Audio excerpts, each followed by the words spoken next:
Assalamualaikum warahmatullahi wabarakatuh.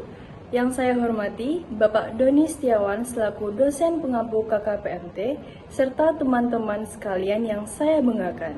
Sebelumnya, perkenalkan nama saya Naisha Tanhagada Bagis dengan NIM G 41240059 dari golongan A semester 4. Pada kesempatan kali ini, saya akan mempresentasikan materi mengenai serumen infeksi, yaitu salah satu penyakit pada sistem pendengaran yang cukup penting untuk dipahami karena dapat menyebabkan gangguan serius apabila tidak ditangani dengan baik.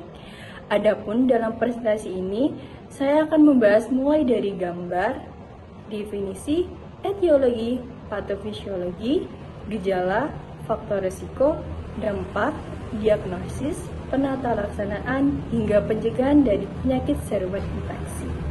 Langsung saja kita ke materinya. Pertama, terdapat gambar serumen infeksi. Nah, di sini tuh terlihat adanya penumpukan kotoran telinga yang menyumbat di liang telinga. Normalnya, gendang telinga bisa terlihat jelas, tapi pada kondisi ini tertutup oleh serumen.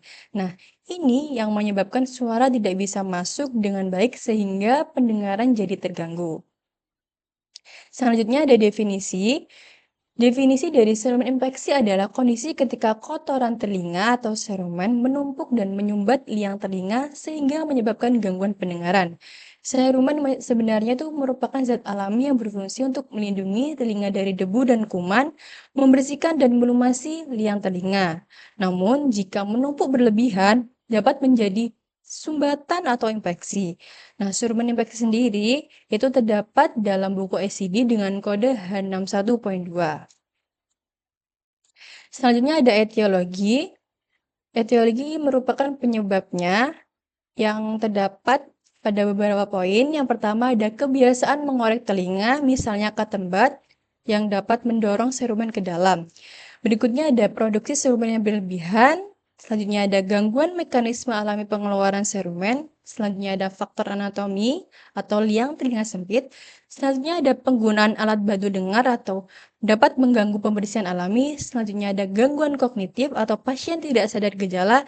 Dan yang terakhir penyakit kulit telinga atau eksim dan dermatitis. Gangguan mekanisme pembersihan alami telinga menjadi penyebab utama terjadinya infeksi serumen.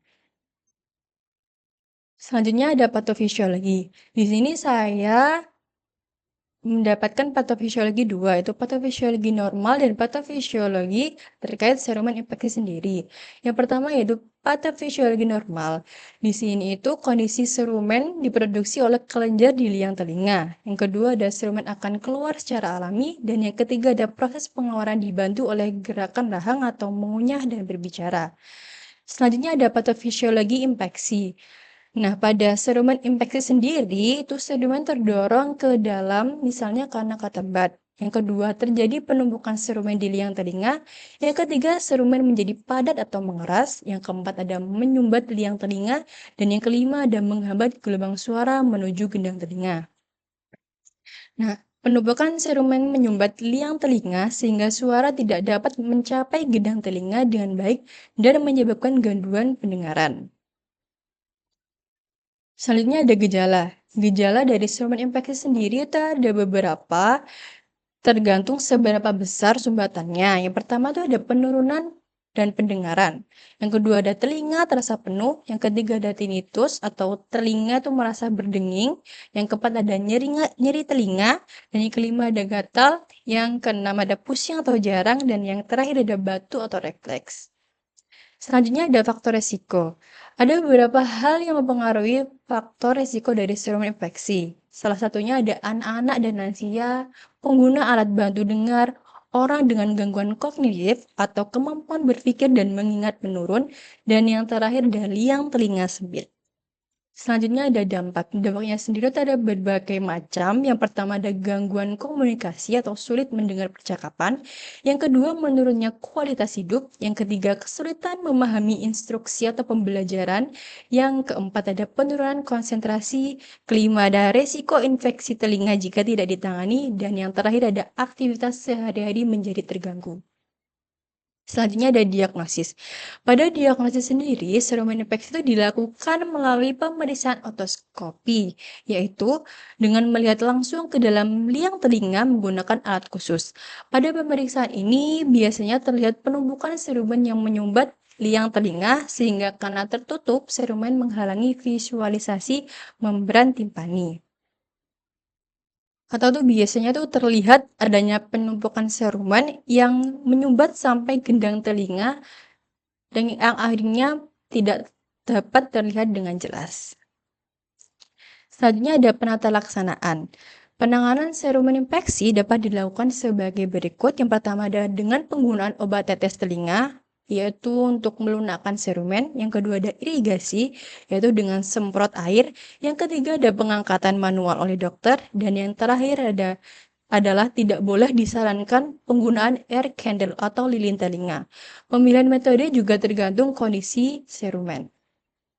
Yang terakhir ada pencegahan. Pencegahan merupakan ada beberapa. Yang pertama ada tidak mengorek telinga terlalu dalam. Yang kedua, hindari penggunaan ketembat. Yang keempat, biarkan mekanisme alami bekerja. Dan yang terakhir ada edukasi kebersihan telinga yang benar. Ini merupakan referensi yang saya ambil, yang saya gunakan untuk materi sebelumnya. Dan yang paling terakhir ada kesimpulan. Kesimpulannya sendiri yaitu serumen infeksi merupakan kondisi ketika penumpukan kotoran telinga yang menyebabkan sumbatan pada liang telinga dan dapat mengganggu pendengaran. Kondisi ini sering terjadi dan umumnya disebabkan oleh kebiasaan membersihkan telinga yang tidak tepat.